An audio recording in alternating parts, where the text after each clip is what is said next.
عبداللہ بن عباس رضی اللہ تعالی عنہما کیا فرماتے ہیں اہل بدعہ ہے اور جو اپنے ناجائز خواہشات کی تکمیل کرنے والے ہیں، فرمایا ان کی مجالس کو اختیار نہ کرے، ان کی مجالس کو اختیار نہ کرے، فإن مجالستهم تمیت القلوب، ان کی مجالس اختیار کرنے سے، ان کی صحبت اختیار کرنے سے اچھا خاصا ایمان والا دل مردار ہو جاتا ہے۔ مالک بن دینار رحمۃ اللہ علیہ کیا فرماتے ہیں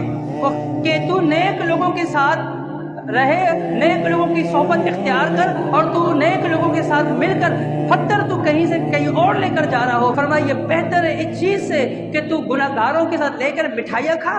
امام احمد بن حنبل رحمۃ اللہ علیہ، شخص کی صحبت اختیار نہ کر جو تجھے فائدہ نہیں پہنچائے، تجھے علمی اعتبار سے اس کے ساتھ بیٹھنے سے کوئی فائدہ نہ ہو۔ ولا تصاحب من یضرک، ایسے شخص کو بھی کبھی بھی اپنا ساتھی نہ بنانا جو آپ کو نقصان پہنچائے، جو فائدہ نہ پہنچائے اس سے بھی دور رہو، جو نقصان پہنچائے اس سے بھی دور رہو۔